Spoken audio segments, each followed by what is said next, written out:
वो जो तैयारा लगाया हुआ था ट्रंप ने, वो किस चीज़ की अक्कासी कर रहा था?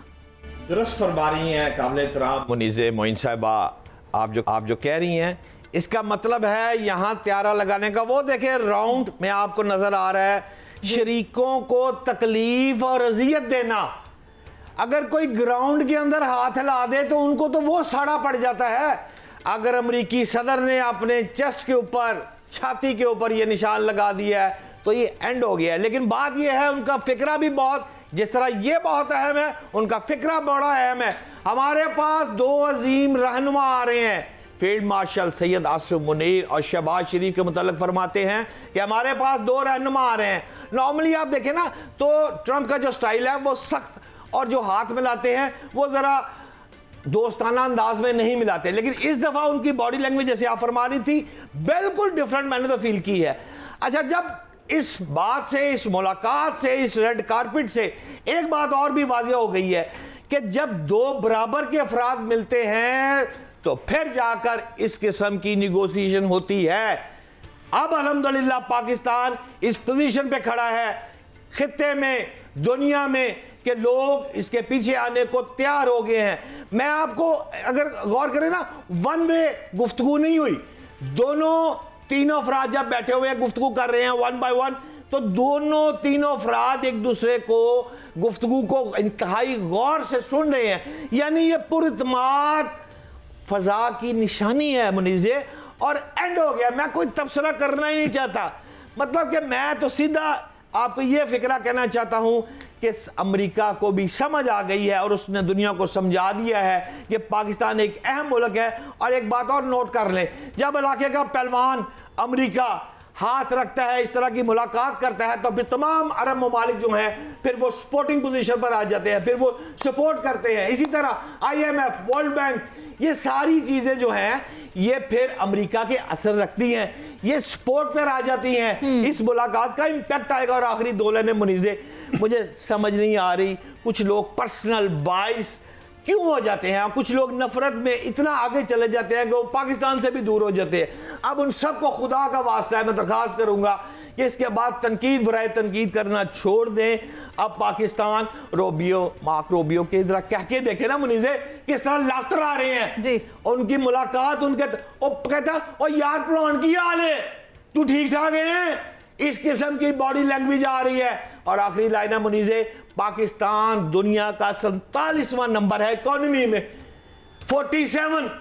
पूरी दुनिया, रशिया, अमेरिका, चाइना सब कह रहे हैं जफी पाओ पाए जफी पाओ। वाहे ये पूछे आप जरा ब्रिगेडियर साहब से कि असल कहानी की है। शहजाद हसन भट्ट साहब, ताकतवर मुल्क और जिसमें ताकत नहीं होती उसमें फर्क तो है ना। अब पाकिस्तान अपनी ताकत का लोहा मनवा चुका है, और जबकि आप देखें वो जब ज़ेलेंस्की से मुलाकात हुई थी तब वो कितनी अंडर प्रेशर मीटिंग थी, सारा मीडिया ऊपर चढ़ा हुआ था। लेकिन जब पाकिस्तान के वज़ीर आज़म और पाकिस्तान के फील्ड मार्शल वहाँ मौजूद थे, अंदर का तो एम्बियंस ही कोई और था।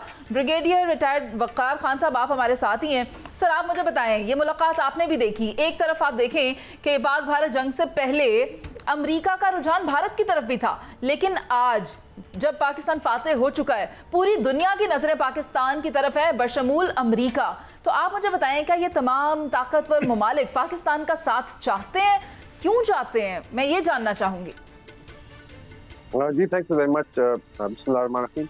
आई थिंक ये परसों कमेंट था, माइकल कुगलमैन है जो साउथ एशिया पे बड़ी नजर रखते हैं और एक्सपर्ट है इंडिया, पाकिस्तान और अफगानिस्तान पे। एंड ही सेड कि Pakistan is now entering the golden chapter of its diplomacy, या गोल्डन एज जो है। मेरे ख्याल में इसमें तीन वजूहात हैं।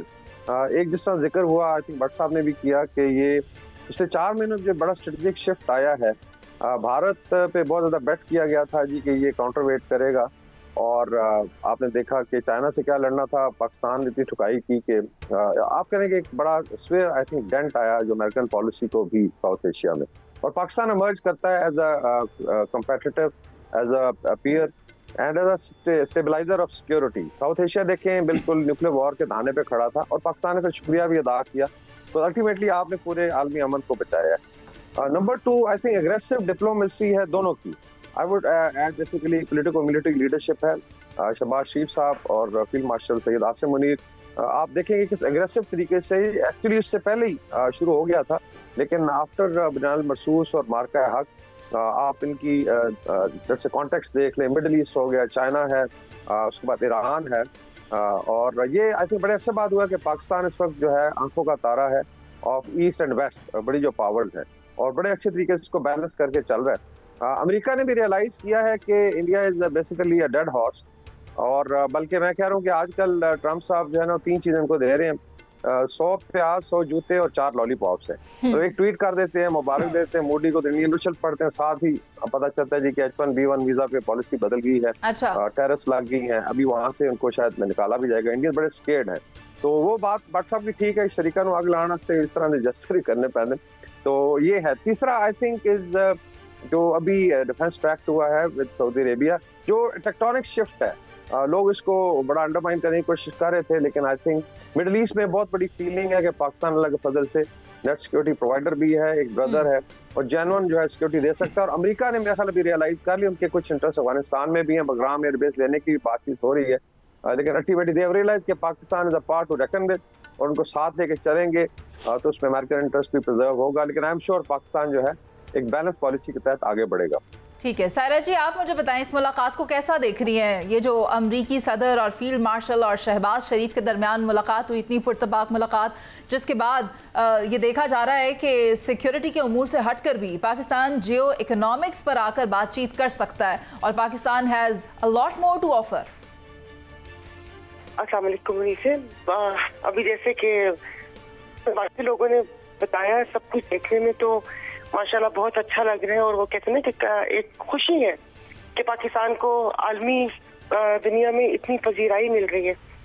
लेकिन साथ साथ अगर आप खिते की हालत देखें तो वो थोड़ा सा कहीं ना कहीं दिल में कोई एक खौफ भी आता है, क्योंकि ये आपके प्रोग्राम में बात होती रही है कि ये ट्रम्प साहब का वो जो रवैया और जो इनका वो कहते हैं ना कि यू टर्न है, उससे थोड़ा सा वो होता है कि आप इंडिया की तरफ देख लें, कभी वो इंडिया को मतलब अपना दोस्त कहते हैं, फिर उसके बाद वो कहते हैं कि फिर कोई ऐसी बात कह देते हैं जिस पे सोशल मीडिया और सब चीज़ों पे तूफान होता है, और फिर उसके बाद सारा कुछ हो जाता है। कल आपने देखा होगा वो तैयब उर्दुगान साहब को शाम के लिए उन्होंने बोल दिया कि तुम ये क्रेडिट लेने की कोशिश करो, और इलेक्शन रिगिंग का भी बोल दिया।